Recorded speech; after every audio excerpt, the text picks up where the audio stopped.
Hello champions, welcome back on अड्डा 24/7 class 9 and 10 YouTube channel. तो आज आपका क्लास 9th के लाइव सेशन में स्वागत करता हूं। मैं राघवेंद्र सिंह आज आपके इस सेशन में वर्क एंड एनर्जी चैप्टर पे कुछ न्यूमेरिकल प्रैक्टिस कराऊंगा, है ना। न्यूमेरिकल बिल्कुल बेसिक हैं और अगर आपने इन न्यूमेरिकल की प्रैक्टिस कर ली तो आपको कभी भी न्यूमेरिकल में कोई प्रॉब्लम नहीं आएगी ऑन दिस चैप्टर। तो वर्क और एनर्जी बहुत इंपॉर्टेंट चैप्टर है। आइए इस चैप्टर के कुछ न्यूमेरिकल सॉल्व करते हैं, है ना। तो स्टार्ट करें पहले न्यूमेरिकल से। तो ये रहा पहला न्यूमेरिकल। क्वेश्चन में पूछा क्या है, पहले ध्यान से देखिए। Find the energy in kilowatt hour consumed in 10 hours by 4 devices of power 500 watt each. यानी कि 500 वाट के 4 डिवाइस हैं और सभी चारों डिवाइस आप कितने घंटे यूज कर रहे हो? 10 घंटे। तो वो चारों मिलके कितनी एनर्जी कंज्यूम करेगी ये बताना है, और एनर्जी जूल में नहीं बताना है, किलोवाट आवर में बताना है ना। तो बच्चों जरा यहाँ देखो कि यहाँ आपको गिवन क्या है। जब भी न्यूमेरिकल आए तो सबसे पहले काम ये करो कि जो चीज दिया है गिवन है उसको लिख लो। तो आपको टाइम दिया है कितना? 10 आवर। ठीक है, पावर दिया है, पावर ऑफ ईच डिवाइस कितना है? 500 वॉट। और ऐसे कितने डिवाइसेस हैं? तो नंबर ऑफ डिवाइस आपको दिया हुआ है 4। क्लियर। और पूछा क्या है? एनर्जी इन किलोवाट आवर, यानी एनर्जी आपका कंज्यूम कितना हुआ ये पूछा है। ठीक है, तो अब यहां फॉर्मूला कौन सा लगाएंगे? अब आपको देखो एनर्जी का जो फॉर्मूला या पावर का फॉर्मूला होता है वो होता है power equal to energy consumed या प्रोड्यूस पर यूनिट टाइम। तो यहां से एनर्जी का फॉर्मूला क्या बन जाएगा? Power into time. और अगर हम पावर को किलोवाट में रख दें और टाइम को आवर में रख दें तो एनर्जी की यूनिट क्या आ जाएगी? किलोवाट आवर, है ना। तो हमारा काम बन जाएगा। तो हमको क्या करना है? हमको पावर को टाइम से मल्टीप्लाई करना है ताकि जो एनर्जी कंज्यूम्ड है वो किलोवाट आवर में आ जाए, है ना। अब पावर डिवाइस का कितना है? 500 वॉट। ठीक है, तो अगर हम 1 डिवाइस का सॉल्व करते हैं और 4 से मल्टीप्लाई कर देंगे तो 4 डिवाइस का हो जाएगा। तो पहले मैं 1 डिवाइस के लिए यूज करता हूं, है ना, फॉर 1 डिवाइस। ठीक है, अगर आपको एक बिस्किट का प्राइस पता है तो 4 बिस्किट का प्राइस पता चल जाएगा, इंटू 4 कर देंगे। उसी तरह आपको एक डिवाइस का पावर पता है तो एक डिवाइस कितना एनर्जी कंज्यूम कर रहा है अगर हम ये निकाल लें तो 4 डिवाइस का इंटू 4 कर देंगे। तो 1 डिवाइस के लिए पावर कितना होगा? पावर को हमको किलोवाट में रखना है, लेकिन ध्यान से देखो यहाँ तो पावर किस में दी गई है? वॉट में दी गई है। तो मुझे इसको किलोवाट में बदलना है। तो मैं क्या करूंगा? वॉट को किलोवाट में बदलने के लिए मुझे 1000 से डिवाइड करना होगा। ठीक है, अब ये हो गया क्या? किलोवाट। और इनटू मैं टाइम कर दूंगा। टाइम कितना दिया है? 10, है ना। तो ये मैं 10 कर दूंगा तो ये किलोवाट आवर हो गया। अब ये 2 जीरो इस 2 जीरो से और ये 0 इस 0 से, तो ये कितना हो गया? 1 डिवाइस का एनर्जी कंज्यूम कितना आ गया? 5 किलोवाट आवर, है ना। 5 किलोवाट आवर एक डिवाइस एनर्जी कंज्यूम कर रहा है। तो 4 डिवाइस कितनी एनर्जी कंज्यूम करेंगे? 4 इंटू 5 किलोवाट आवर, यानी कि 4 डिवाइसेस फॉर 4 डिवाइसेस कितना करूं मैं? 4 मल्टीप्लाई कर दूं 5 किलोवाट आवर में, तो ये हो जाएगा कितना? 20 किलोवाट आवर। तो यानी 4 डिवाइस कितनी एनर्जी कंज्यूम कर रहा है? 20 किलोवाट आवर एनर्जी कंज्यूम कर रहे हैं। एक 5 किलोवाट आवर कंज्यूम कर रहा है और 4 डिवाइस मिलकर 20 किलोवाट आवर कंज्यूम कर रहे हैं। तो ये रहा हमारे क्वेश्चन का आंसर, है ना। बिल्कुल बेसिक था ना। तो फॉर्मूला ये लगा। क्लियर। चलिए आगे चलते हैं। तो पहला क्वेश्चन तो हमने सॉल्व कर लिया। अब आते हैं नेक्स्ट क्वेश्चन पे। Question number 2। In each of the following a force F is acting on an object. यहां आपको 3 डायग्राम दिए हैं और तीनों डायग्राम में आपको फोर्स अप्लाई होता हुआ दिखाई दे रहा है। ठीक है, किस पे? ऑब्जेक्ट पे जिसका मास m है। The direction of displacement is from west to east shown by the longer arrow. तो ये जो बड़ा एरो है ये किसका डायरेक्शन शो कर रहा है? ये डिस्प्लेसमेंट का डायरेक्शन शो कर रहा है। कहां से कहां?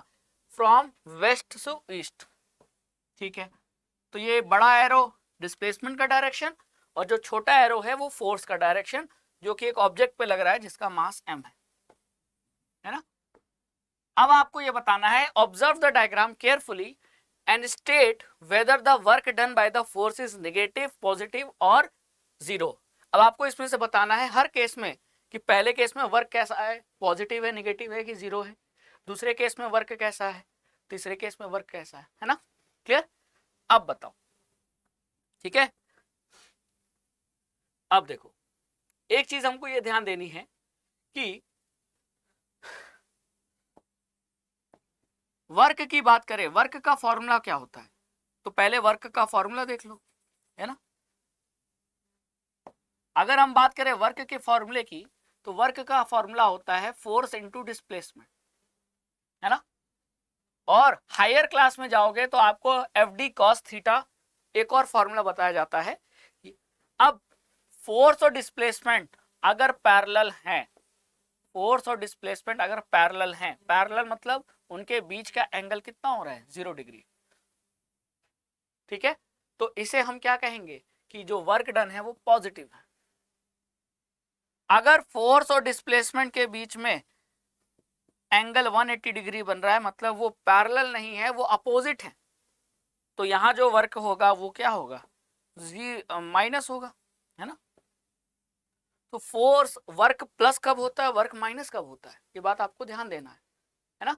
तो वर्क डन पॉजिटिव तब होता है जब जिस डायरेक्शन में फोर्स लगे उसी डायरेक्शन में डिस्प्लेसमेंट हो, और वर्क निगेटिव कब होता है, जब फोर्स एक डायरेक्शन में लगे और उसके अपोजिट डायरेक्शन में क्या हो, डिस्प्लेसमेंट हो, है ना।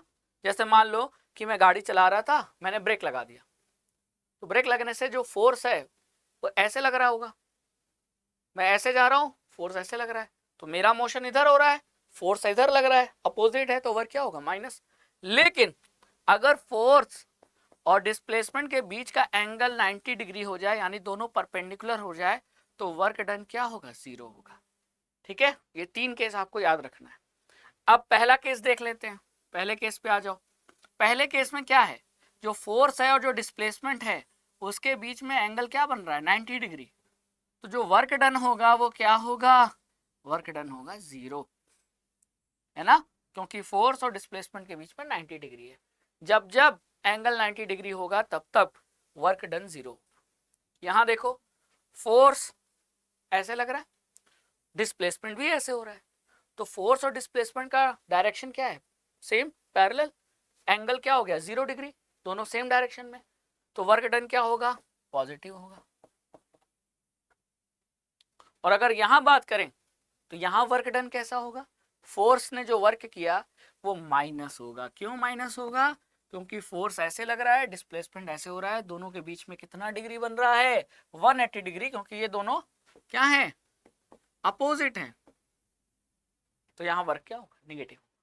तो ये रहा क्वेश्चन नंबर 2 का आंसर। आगे चले नेक्स्ट क्वेश्चन पे, चलिए question number 3। A girl is carrying a school bag of 3 kg mass on her back and moves 200 meter on a leveled road. The work done against the gravitational force will be। यानी कि एक levelled road है, levelled road मतलब plain road है ना, plane है, बिल्कुल चकाचक रोड है, ठीक है। उसमें एक लड़की है, ठीक है, वो अपने कंधे पे स्कूल बैग कैरी कर रही है ना, और स्कूल बैग का जो मास है वो 3 kg है, और वो किधर जा रही है, 200 मीटर आगे जा रही है रोड पे, ठीक है। तो ये 200 मीटर क्या हो गया, तो डिस्प्लेसमेंट हो गया, है ना। इसे हम क्या कहेंगे, ये तो आपका डिस्प्लेसमेंट है, क्लियर। तो डिस्प्लेसमेंट का डायरेक्शन ये है। अब work done against the gravitational force, तो आपको वर्क निकालना है कि ग्रेविटेशनल फोर्स, अच्छा वर्क कौन करता है, फोर्स वर्क करता है, क्योंकि फोर्स लगने की वजह से अगर बॉडी का, ऑब्जेक्ट का डिस्प्लेसमेंट हुआ तो वो फोर्स की वजह से हुआ ना, तो वर्क किसने किया, जिसने फोर्स लगाया, है ना। तो ग्रेविटेशनल फोर्स, अब बात करो ग्रेविटेशनल फोर्स की, तो ग्रेविटेशनल फोर्स आपको किधर लगा हुआ मिलेगा, तो ग्रेविटेशनल फोर्स हमेशा अर्थ की तरफ होगा ना, डाउनवर्ड डायरेक्शन में होगा, तो ये आपका ग्रेविटेशनल फोर्स है। ग्रेविटेशनल फोर्स, ग्रेविटेशनल फोर्स हमेशा डाउनवर्ड अर्थ की तरफ उसका डायरेक्शन होता है ना, यानी अर्थ इस गर्ल को अपनी तरफ खींचेगी तो ग्रेविटेशनल फोर्स का डायरेक्शन क्या हुआ, नीचे। अब ये देखो जरा कि ये हो गया फोर्स, ये हो गया डिस्प्लेसमेंट, और फोर्स और डिस्प्लेसमेंट के बीच में एंगल क्या बन रहा है, 90 डिग्री। कुछ याद आया? जरूर याद आया होगा, मैंने बताया था अभी पिछले क्वेश्चन में कि फोर्स और डिस्प्लेसमेंट के बीच में जब एंगल 90 डिग्री होता है, यानी दोनों परपेंडिकुलर होते हैं, तो वर्क डन क्या होता है, जीरो। तो यहाँ ग्रेविटेशनल फोर्स कोई वर्क नहीं कर रहा है, यहाँ फॉरवर्ड मैंने लिख दिया है, यहाँ फोर्स होगा, ठीक है, ध्यान रखिएगा। तो इस डायग्राम में, इस कंडीशन में gravitational force is not doing any work, gravitational force नहीं वर्क कर रहा है ना। हाँ, वो फोर्स जिसके वजह से मान लो पीछे से कोई ढकेल रहा है, इस गर्ल को पीछे से किसी ने ढकेला और उसके वजह से ये 200 मीटर आगे चली गई, तो उस फोर्स ने तो वर्क किया, लेकिन ग्रेविटेशनल फोर्स ने कोई वर्क नहीं किया। तो यहाँ ग्रेविटेशनल फोर्स का वर्क पूछा था, तो यहाँ मैं क्या लिखूंगा, work done by gravitational force, क्या होगा आंसर, जीरो होगा, क्योंकि दोनों के बीच में एंगल क्या है, 90 डिग्री, जीरो। ठीक है, बात क्लियर हो गई, क्यों जीरो, क्योंकि फोर्स और डिस्प्लेसमेंट के बीच में एंगल 90 डिग्री बन रहा है। ठीक है, चलिए क्वेश्चन नंबर 3 भी सॉल्व हो गया, आगे चलते हैं क्वेश्चन नंबर 4 पे। An object of mass 15 kg is moving with a uniform velocity of 4 meter per second. What is the kinetic energy possessed by the object? तो आपसे सिंपली काइनेटिक एनर्जी पूछा है, तो बस फॉर्मूला अप्लाई करना है इस क्वेश्चन में, है ना। वैसे तो इस क्वेश्चन में बहुत ज्यादा कोई टफ नहीं है, बस वैल्यू पुट करो आंसर आ जाएगा। तो काइनेटिक एनर्जी का फॉर्मूला होता क्या है, काइनेटिक एनर्जी का फॉर्मूला होता है हाफ mv²। मतलब अगर कोई ऑब्जेक्ट है तो उसका मास तो डेफिनेटली होगा, ऐसा कोई ऑब्जेक्ट नहीं बना पूरे दुनिया में, या कोई ऑब्जेक्ट ऐसा नहीं है जिसका मास जीरो हो जाए, कुछ ना कुछ तो मास होगा ही, कम ज्यादा वो सेकेंडरी मैटर है ना। तो मास होगा, और अगर उसके पास वेलोसिटी भी है, तो जिस ऑब्जेक्ट के पास मास के साथ साथ वेलोसिटी भी है, उस ऑब्जेक्ट के पास जो एनर्जी पोजेस होती है, उसके पास जो एनर्जी मौजूद होती है, उसी एनर्जी को काइनेटिक एनर्जी कहते हैं। यानी हमेशा मूविंग ऑब्जेक्ट के पास काइनेटिक एनर्जी होगी, ऑब्जेक्ट रेस्ट पे है तो there is no kinetic energy. तो उसका फॉर्मूला क्या है, हाफ mv²। अब आपको ध्यान रखना है, यहाँ मास को केजी में रखना है और वेलोसिटी को मीटर पर सेकंड में, तो जो काइनेटिक एनर्जी आएगी वो किस में आएगी, जूल में। तो रखा जाए, चलिए रखते हैं। हाफ एम कितना है, एम आपको दे रखा है 15 kg, बहुत बढ़िया। वेलोसिटी कितना दे रखा है, 4 मीटर पर सेकंड। तो याद रखो वेलोसिटी का स्क्वायर है, तो आपको 4 मीटर पर सेकंड जो है इसका स्क्वायर करना पड़ेगा, ठीक है। तो ये हो जाएगा हाफ इंटू 15 इंटू 4 इंटू 4, तो ये हो जाएगा आपका 2, और ये हो जाएगा आपका 15, 2 जा 30 है ना, और 34 जा 120 जूल। ये रहा आंसर, ठीक है, क्लियर, कोई doubt, 120 joule is the answer. Simple था, अगले क्वेश्चन पे चले। A boy of mass 50 kg runs up a staircase of 45 steps in 9 second. यानी एक लड़का है जो सीढ़ी चढ़ रहा है, और सीढ़ी में जो स्टेप होते हैं ना, हर एक स्टेप की जो हाइट है वो कितनी है, बताइए। If the height of each step is 15 centimetre. सीढ़ियां आपने देखा होगा, घरों में सीढ़ी होती है ना। तो ये क्या है, ये पहला स्टेप, ये दूसरा स्टेप, ये तीसरा स्टेप, और हर एक स्टेप की हाइट कितनी है, हर एक स्टेप की हाइट कितनी है, 15 सेंटीमीटर। ये 15, ये 15, ये 15। तो ये पहला स्टेप, दूसरा स्टेप, तीसरा स्टेप, और ये बढ़ता चला जाएगा, क्योंकि कितने स्टेप हैं, 45 स्टेप्स हैं। तो आप खुद सोचिए कि अगर लड़का एक स्टेप पैर ऊपर रखता है तो वो जमीन से कितने ऊपर आ गया, 15 सेंटीमीटर। तो अगर वो 45 स्टेप पैर ऊपर रखता है तो वो जमीन से कितना ऊपर चला जाएगा, एक स्टेप 15 सेंटीमीटर तो 45, तो हाइट कितनी निकल के आ गई, है ना। तो आपकी जो हाइट जो स्टेप्स की है वो निकल के आ जाएगी कैसे, आप मल्टीप्लाई करोगे 15 को किससे, 45 से, क्योंकि एक स्टेप की हाइट 15 है, तो अगर 45 स्टेप चढ़ना हो तो 45 मल्टीप्लाई कर देंगे 15 में, है ना, क्लियर। लेकिन ये आंसर किस में आया, ये आंसर आया आपका अभी सेंटीमीटर, ठीक है। पूछा क्या है, फाइंड द पावर, पावर पूछा है ना। तो पहले सेंटीमीटर से इसको मीटर में बदल लेते हैं, तो 45 इंटू 15 बाई 100 कर देंगे तो ये मीटर में आ जाएगा। ये हो गई हाइट, ठीक है। अब आप ही बताओ, जब वो ग्राउंड पे था तो ग्राउंड पे उसके पास जो एनर्जी थी वो किस फॉर्म में थी ना, वो रेस्ट पे है तो काइनेटिक एनर्जी भी जीरो, उसकी हाइट जीरो है तो पोटेंशियल एनर्जी भी जीरो, यानी कि ग्राउंड पे जो एनर्जी है वो कितनी थी, जीरो। और जब वो हाइट पे चला गया तो हाइट पे उसके पास पोटेंशियल एनर्जी आ गई, और पोटेंशियल एनर्जी कितनी हो गई, mgh। तो एनर्जी में चेंज कितने का आया, फाइनल माइनस इनिशियल, तो फाइनल माइनस इनिशियल करोगे तो mgh माइनस जीरो क्या आएगा, mgh ही तो आएगा। यानी पावर निकालना है तो आपको एनर्जी चाहिए अपॉन टाइम, और जो एनर्जी है वो एनर्जी किस फॉर्म में है, पोटेंशियल एनर्जी, जिसका फॉर्मूला होता है mgh अपॉन टाइम। तो हमको यही करना है। मास कितना है, 50 kg, जी कितना है, जी बोला है 10 लेने को, एच मीटर में रखना है, सेंटीमीटर में नहीं, तो ये हो जाएगा 45 इंटू 15 अपॉन 100, ठीक है। और टाइम नीचे डिवाइड करेंगे तो टाइम कितना है, 9 सेकेंड, ठीक है। अब इसको सॉल्व कर लेते हैं, ये दो जीरो कट गए, ठीक है।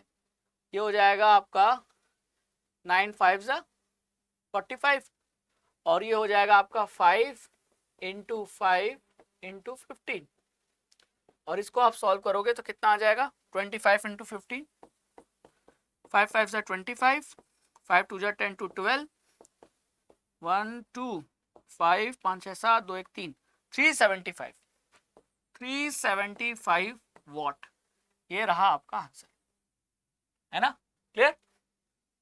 क्योंकि चेंज इन एनर्जी, एनर्जी में चेंज कितना आया, फाइनल था mgh, इनिशियल कितना था, जीरो, तो mgh माइनस जीरो mgh ही तो आएगा, तो इसीलिए मैंने डायरेक्ट लिख दिया।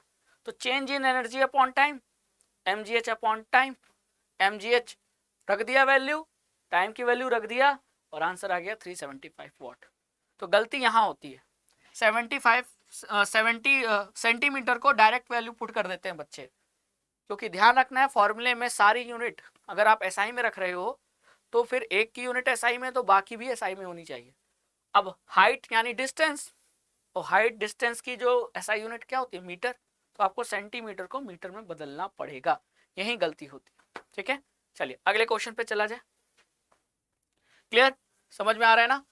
अब नेक्स्ट क्वेश्चन है कि prove that 1 kilowatt hour is equal to 3.6 into 10 की पावर 6 जूल, ये प्रूव करके दिखाना है, ठीक है। तो ये भी एनर्जी है, ये भी एनर्जी है, लेकिन ये जूल में है और ये किलोवाट आवर में, ठीक है। तो कैसे बदलेंगे, बहुत सिंपल है। अगर मुझे एनर्जी जूल में निकालनी है तो पावर को मुझे वॉट में रखना पड़ेगा और टाइम को मुझे सेकंड में रखना पड़ेगा, क्योंकि joule is the SI unit of energy, तो फिर पावर और टाइम को भी एसआई यूनिट में रखना पड़ेगा। अब पावर की एसआई यूनिट होती है वॉट और टाइम की होती है सेकंड। अब यहां ध्यान से देखो तो आपका जो 1 किलोवाट आवर है, इसमें ये क्या हो गया, पावर जो कि किलोवाट में है, तो इसे बदलना पड़ेगा वॉट में, और ये हो गया आपका टाइम, आवर में, इसे बदलना पड़ेगा सेकंड में, और जिस दिन आपने बदल लिया उस दिन आपका प्रूव हो जाएगा। तो चलो को प्रूव करते हैं, है ना।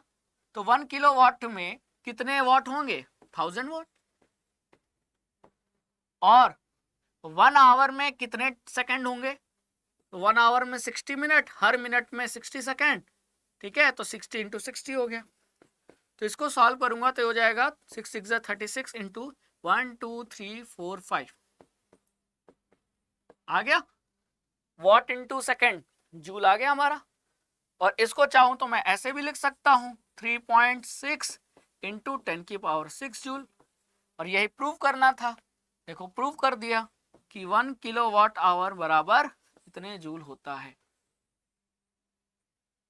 ठीक है, क्लियर। चलिए नेक्स्ट क्वेश्चन पे चलते हैं। What is the work done by the force of gravity on A satellite moving round the earth, justify your answer. एक सैटेलाइट है जो अर्थ के चारों तरफ घूम रही है, और वो सैटेलाइट को अपनी तरफ हमेशा कौन अट्रैक्ट कर रहा है? अर्थ। यानी अर्थ का ग्रेविटेशनल फोर्स किस पे अप्लाई हो रहा है? सैटेलाइट पे। जैसे अगर यहाँ सैटेलाइट है तो अर्थ उसको अपनी तरफ यहाँ खींचेगा, सैटेलाइट यहाँ है तो यहाँ अर्थ उसको इस तरफ खींचेगा, सैटेलाइट यहाँ है तो उसको यहाँ खींचेगा। यानी लगातार उस सैटेलाइट को अपनी तरफ अट्रैक्ट कौन कर रहा है? अर्थ। तो अर्थ का जो ग्रेविटेशनल फोर्स है वो लगातार वर्क कर रहा है किस पे? सैटेलाइट पे। और किसी एक पॉइंट पर, क्योंकि सैटेलाइट तो लगातार मूव कर रही है, तो अगर आप किसी एक पॉइंट पे सैटेलाइट की फोटो लोगे तो वो आपको सैटेलाइट कुछ ऐसे दिखेगी, किसी एक पॉइंट पे दिखेगी। मान लेते हैं ये पॉइंट, तो इस पॉइंट पे सैटेलाइट की वेलोसिटी का डायरेक्शन क्या है? ऐसे। यहां ऐसे होगा, यहां है तो ऐसे होगा। क्लियर? अब जरा देखो, तो यहां डिस्प्लेसमेंट ऐसे हो रहा है और फोर्स ऐसे लग रहा है, तो 90 डिग्री बन रहा है कि नहीं? तो इसका मतलब सैटेलाइट पर जो ग्रेविटेशनल फोर्स अर्थ का लग रहा है वो 90 डिग्री पे है। सैटेलाइट के डिस्प्लेसमेंट या सैटेलाइट के मतलब डायरेक्शन ऑफ मूवमेंट के परपेंडिकुलर है, तो यहाँ वर्क डन क्या होगा? 0 होगा। तो इसका मतलब कि बिकॉज, यहाँ आपको आंसर क्या लिखना पड़ेगा? Because there is 90 degree between force and direction of movement of satellite, direction of movement of satellite,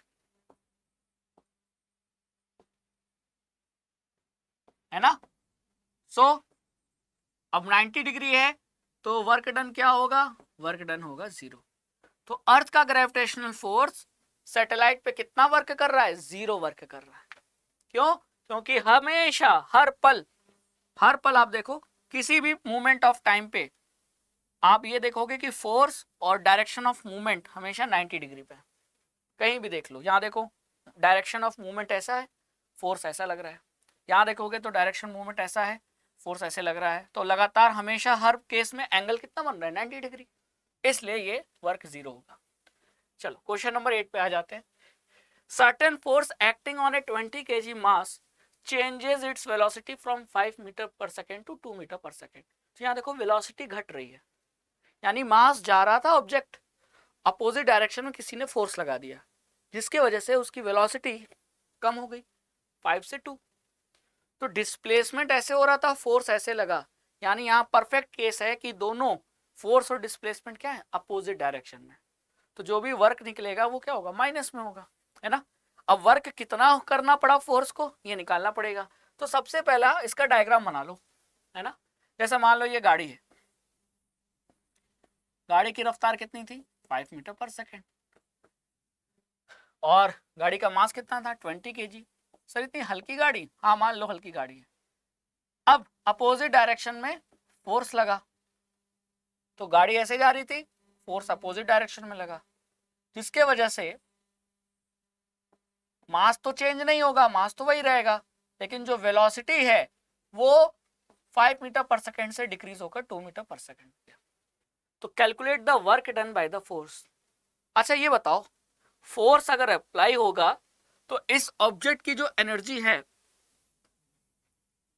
क्या होगी? एनर्जी में चेंज आएगा। तो जो वर्क हम करते हैं, वर्क एनर्जी को चेंज करता है, ठीक है? ये बात समझना। अगर मैं वर्क करूंगा तो मेरी एनर्जी क्या होगी? मैं थक जाऊंगा, मतलब मेरी एनर्जी डिक्रीज होगी। लेकिन मैं जिस पे वर्क कर रहा हूं उसकी एनर्जी बढ़ जाएगी। तो मान ले मैंने इस गाड़ी को अपोजिट डायरेक्शन में ढकेला, उधर से गाड़ी आ रही थी, मैंने इधर से ढकेला, तो मैंने वर्क किया, तो मेरी एनर्जी कम हो जाएगी, है ना? है ना? उतनी ही एनर्जी। समझ में आ रही है बात?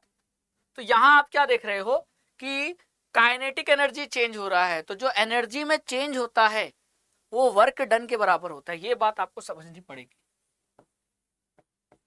Work done is equal to change in kinetic energy. तो इस ऑब्जेक्ट की काइनेटिक एनर्जी में जो चेंज आया है वो वर्क के कारण आया है। तो जितना वर्क करोगे उतना ही काइनेटिक एनर्जी में चेंज आएगा। ठीक है, तो चेंज मतलब kinetic energy final minus kinetic energy initial. अगर हम ये डिफरेंस निकाल ले काइनेटिक एनर्जी का तो मेरा वर्क डन आ जाएगा। ठीक है, अब इनिशियल काइनेटिक एनर्जी इनिशियल मतलब जब इस कंडीशन में था तो कितना हो जाएगा, हाफ एम कितना है, एम दिया आपका 20 kg, तो मैं यहाँ 20 kg मल्टीप्लाई कर देता हूँ इंटू 5 है ना। तो ये हो जाएगा आपका 10, ये हो जाएगा 5 5 25, ये हो जाएगा 250 जूल।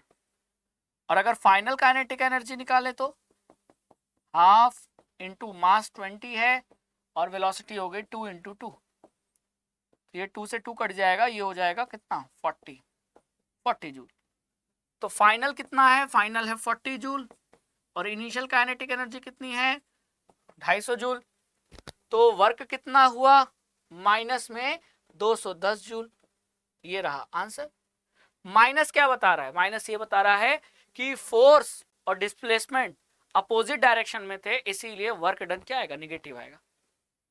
तो हमारे इस क्वेश्चन का आंसर क्या है, माइनस 210 जूल माइनस में आएगा।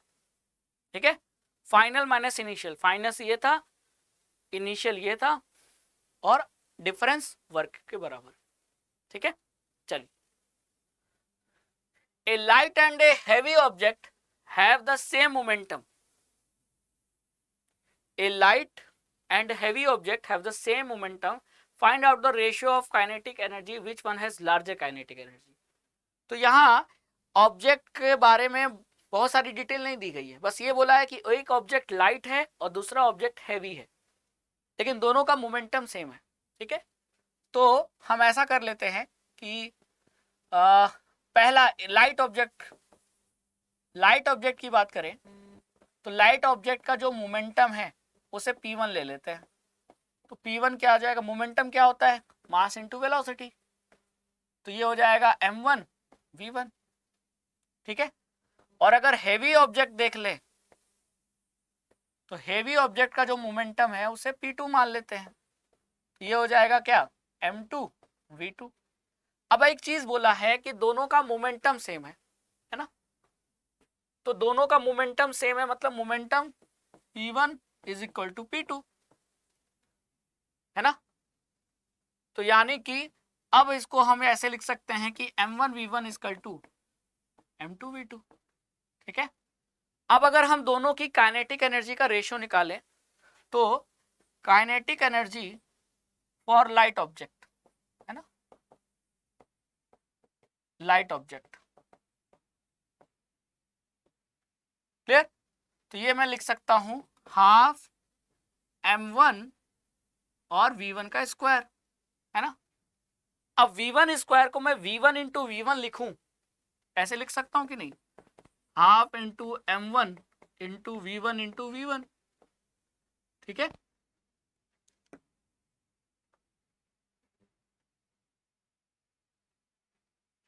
क्लियर। एक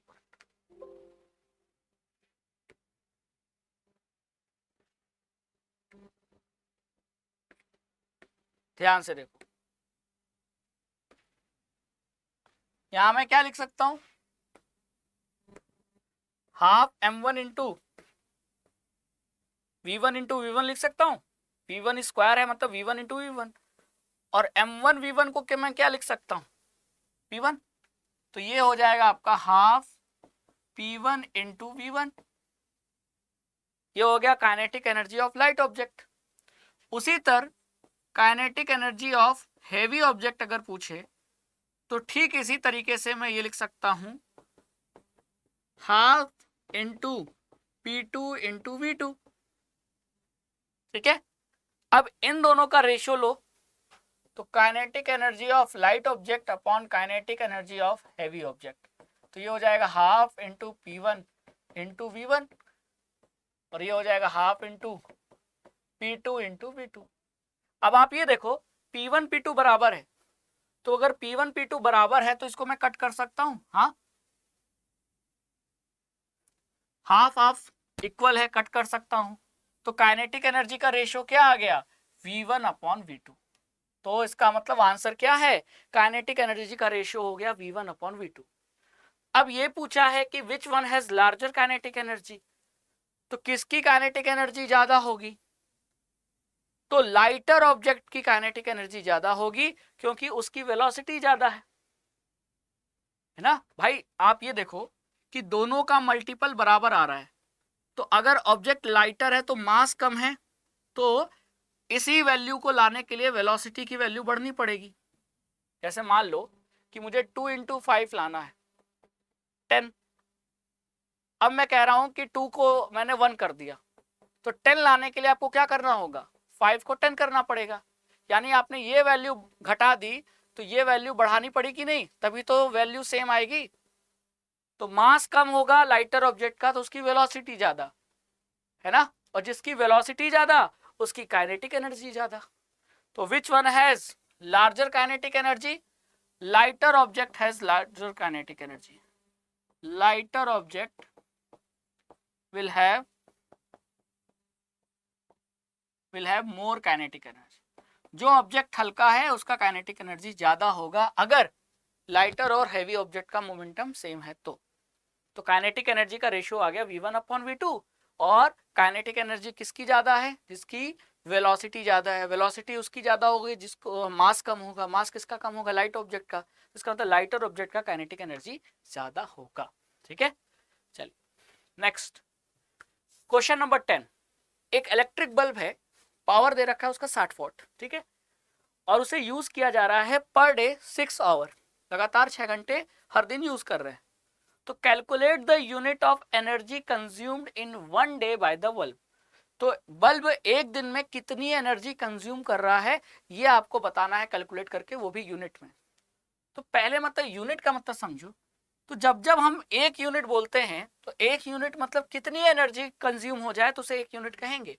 तो अभी आपने पढ़ा था एक यूनिट का मतलब होता है 1 किलोवाट आवर। अगर आपने या किसी electrical appliances, bulb, fridge, AC, TV, कुछ भी, अगर वो इतनी एनर्जी कंज्यूम कर रहा है तो हम कहते हैं वो 1 यूनिट बिजली कंज्यूम कर रहा है। तो अगर हम इस क्वेश्चन में किलोवाट आवर निकाल लें तो वो यूनिट के बराबर हो जाएगा, और वही हमसे यूनिट पूछा है। तो मुझे क्या करना है, किलोवाट यानी पावर और आवर यानी टाइम, तो पावर इंटू टाइम करना है। अब पावर को किस में रखना है, किलोवाट में। तो गिवन क्या है पहले देखो, गिवन है पावर बल्ब का कितना 60 वॉट, तो इसको किलोवाट में बदलना पड़ेगा, है ना। तो 60 को मैंने किलोवाट में बदल दिया, तो 1000 से मैंने क्या कर दिया डिवाइड, अब ये किलोवाट है। और टाइम कितना दिया है 6 आवर, तो किलोवाट इंटू आवर कर दें तो हमारी एनर्जी आ जाएगी। तो जो एनर्जी है, ठीक है, वो हो जाएगा आपका 60/1000 इंटू 6, है ना। ये 0 0 कट गया और 6 6 36/100, तो ये आ जाएगा आपका 0.36। तो 0.36 किलोवाट आवर आया, और जितने किलोवाट आवर उतनी यूनिट, तो एनर्जी कंज्यूम्ड यूनिट में कितना आ गई 0.36 यूनिट। तो ये बल्ब 60 वॉट का अगर आप इसे 6 घंटा डेली जलाते हैं तो एक दिन में कितनी बिजली खर्च होगी, 0.36 यूनिट बिजली खर्च होगी। तो ये रहा इस क्वेश्चन का आंसर। तो आई होप कि आपको ये वर्क एनर्जी के जो न्यूमेरिकल्स थे उनको समझा आपने, प्रैक्टिस किया, और आपको काफी कंसेप्ट क्लियर हो गया होगा, है ना। तो इन छोटे छोटे कंसेप्ट में जो कंसेप्ट क्वेश्चन न्यूमेरिकल में जो कंसेप्ट अप्लाई होते हैं उन पे ध्यान रखिए और क्वेश्चन की प्रैक्टिस करते रहिए। जितना आप प्रैक्टिस करोगे चीजें उतनी ही साइंस में समझ में आएंगी, ठीक है। तो आई होप कि आज के सेशन आपको काफी इंफॉर्मेटिव लगा। सेशन कैसा लगा कमेंट सेक्शन में जरूर बताएं, और ऐसे ही मोर सेशन के लिए सब्सक्राइब और बने रहिए अड्डा 24/7 क्लास 9 and 10 यूट्यूब चैनल पे। Thank you so much.